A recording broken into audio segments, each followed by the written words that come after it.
నమస్తే, నా పేరు సుమలత. GS9 న్యూస్ కి స్వాగతం. భద్రాద్రి కొత్తగూడెం జిల్లాలోని నియోజకవర్గాలలో జరిగిన వార్తా విశేషాలు ఇప్పుడు చూద్దాం.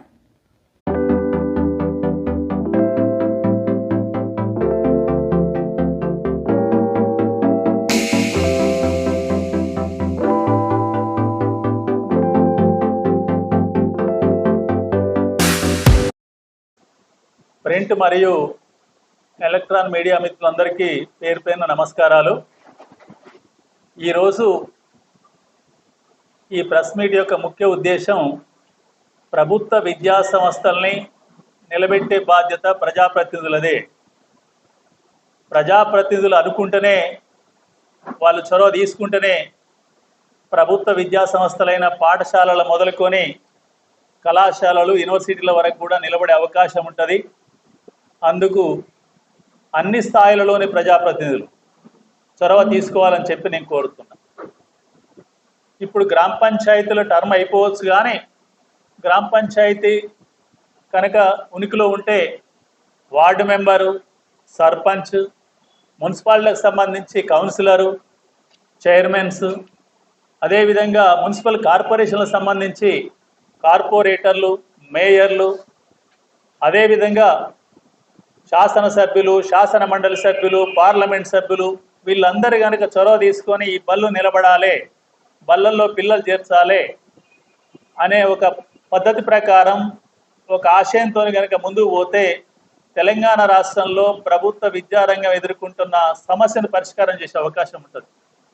మీకు అందరికి తెలియనిది కాదు, భద్రాద్రి కొత్తగూడెం జిల్లా కొంత మెరుగైన పరిస్థితిలో ఉంటుంది. ప్రభుత్వ స్కూళ్ళలో ఎన్రోల్మెంట్ ఇక్కడ 65%, అంటే 100 మందికి 65 మంది ప్రభుత్వ స్కూళ్ళలో చదువుతుంటే 35 మంది ప్రైవేట్ స్కూళ్ళలో చదువుకుంటున్నారు.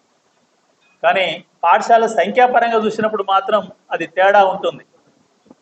1300 పైన ప్రభుత్వ రంగంలో వివిధ రకాల స్కూళ్ళు, అంటే ప్రభుత్వ స్కూళ్ళు, మండల పరిషత్ స్కూళ్ళు, జిల్లా పరిషత్ స్కూళ్ళు, గిరిజన సంక్షేమ స్కూళ్ళు, గిరిజన ఆశ్రమ స్కూళ్ళు, 5 రకాల రెసిడెన్షియల్ స్కూళ్ళు, అదేవిధంగా Ekalavya model school, KGBV school, ఇవన్నీ కలుపుకుంటే ఒక కేంద్రీయ విద్యాలయం స్కూల్స్, ఇవన్నీ కలుపుకున్నా కూడా 65% చదువుతున్నారు. ఈ పాఠశాలలో మిగిలిన 35% చదువుకునే అవకాశం కూడా ఉంది. అందుకని నేను మీ ద్వారా తెలియజేసేది, ప్రస్తుతం ఉన్న శాసనసభ్యులు కానీ, గౌరవ మంత్రులు కానీ, మున్సిపల్ చైర్మన్లు కానీ, మున్సిపల్ కౌన్సిలర్లు కానీ, వీరందరూ కూడా ప్రత్యేక శ్రద్ధ వహించి వచ్చే విద్యా సంవత్సరం జూనియర్ కళాశాలలు అయితే జూన్ 1 నుంచి ప్రారంభం అవుతుంది, పాఠశాలలు అయితే జూన్ 12 నుంచి ప్రారంభం అవుతాయి, డిగ్రీ కళాశాలలు అయితే జూలై 1 నుంచి ప్రారంభం అవుతాయి. ఈ పాఠశాలలు, కళాశాలన్నింటిలో కూడా ప్రభుత్వ కళాశాలలో, పాఠశాలలో ఎటువంటి అసౌకర్యాలు ఉన్నాయి, ఎంతమంది చేర్చుకునే అవకాశం ఉందో ప్రత్యేకంగా శ్రద్ధ తీసుకొని చేర్పించాలని కోరుతున్నాను. ఇప్పుడే నేను భద్రాద్రి కొత్తగూడెం జిల్లా పరిషత్ సమావేశంలో కూడా మాట్లాడొచ్చాను. విద్యాశాఖ అధికారులు కూడా సూచన చేశారు. ఒక్కొక్క కళాశాలలో ఎటువంటి అవకాశాలు ఉన్నాయి, పాఠశాలలో ఎటువంటి అవకాశాలు ఉన్నాయి. నాకు తెలిసిన మేరకు ప్రభుత్వ స్కూళ్ళన్నింటిలో గత 2 ఏళ్ల నుంచి ఇంగ్లీష్ మీడియం ఏర్పాటు చేశారు అన్ని తరగతులలో. ఇప్పుడు ఈ సంవత్సరం అయితే 10వ తరగతి వరకు ఇంగ్లీష్ మీడియం ఉంటుంది. ఆ విషయం ప్రజలందరూ తెలుసా?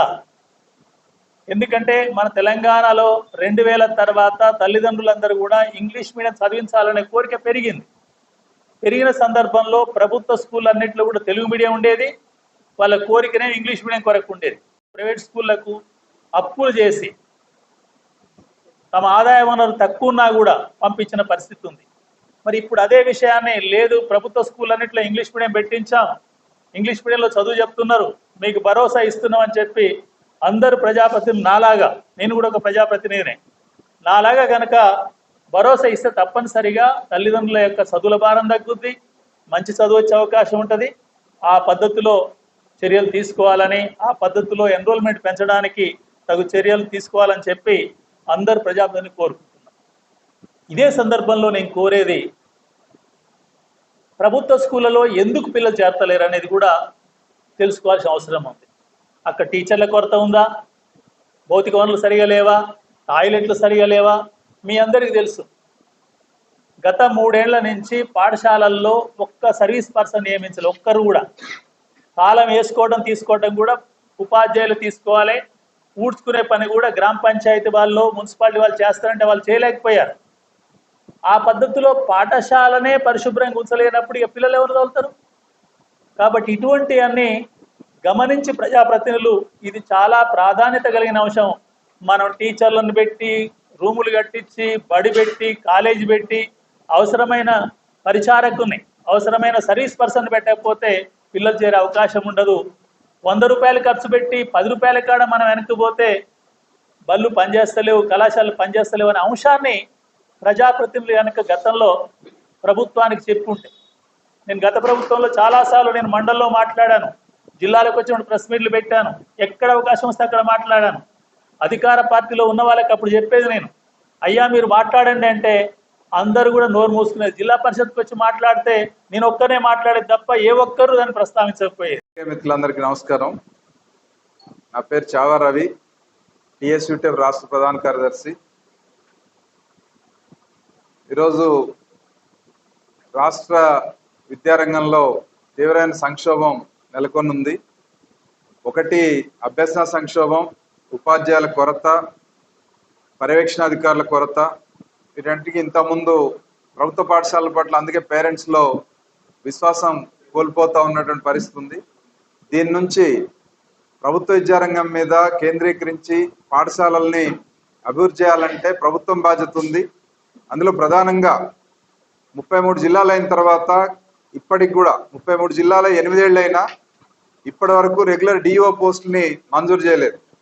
కేవలం 12 జిల్లాల్లో మాత్రమే డిఓ పోస్టులు ఉన్నాయి. మిగిలిన 21 జిల్లాల్లో డిఓ పోస్టులు లేవు. మరి డిఓ పోస్టులు మంజూరు చేయాలని డిమాండ్ చేస్తూ ఉన్నాం. వీటితో పాటు ఎంఈఓలు 615 మండలాలు ఉంటే 488 శాంక్షన్ ఎంఈఓ పోస్టులు ఉన్నాయి. కానీ పనిచేసేటువంటి ఎంఈఓలు, రెగ్యులర్ ఎంఈఓలు 17 మంది మాత్రమే ఉన్నారు. సో ఇటువంటి పరిస్థితుల్లో పాఠశాలల్లో పర్యవేక్షణ లోపం ఉంది. అందుకనే ఉపాధ్యాయుల్లో కొంత అలసత్వం వచ్చిన మాట వాస్తవం. అట్లాగే కొందరు ఉపాధ్యాయులు సక్రమంగా వాళ్ళ విధులు నిర్వర్తించకపోవడంతో మొత్తం ఉపాధ్యాయ లోకం అంతా కూడా ఆ బదనాం మోయాల్సినటువంటి పరిస్థితి వస్తూ ఉంది. దీన్ని సరిచేయాల్సినటువంటి బాధ్యత ప్రభుత్వం మీద ఉందని చెప్పి డిమాండ్ చేస్తాం. అట్లాగే ప్రభుత్వ పాఠశాలల్లో ఉపాధ్యాయుల కొరత ఉంది. 22,000 ఉపాధ్యాయ పోస్టులు ఖాళీగా ఉన్నాయి. 11,065 పోస్టులు ఇప్పుడు రిక్రూట్మెంట్కి నోటిఫై చేశారు. ఇంకా 10,000 పోస్టులు ప్రమోషన్ల ద్వారా భర్తీ చేయాల్సి ఉంది. మరి గత 3 ఏళ్ల కాలంలో ప్రమోషన్ల కోసం మేము పోరాటాలు చేస్తే మా మీద కేసులు పెట్టారు. గత ప్రభుత్వం కోర్టుల చుట్టూ తిప్పుతా ఉంది. ఆ తర్వాత చివరిలో మేము చేసినటువంటి పోరాటాల ఫలితంగా ప్రమోషన్లు బదిలీలకు అనుమతి ఇచ్చారు. అవి కోర్టులో రకరకాల కారణాలతో ఆగిపోయినాయి. మరి ఆగిపోయిన టెట్ వివాదం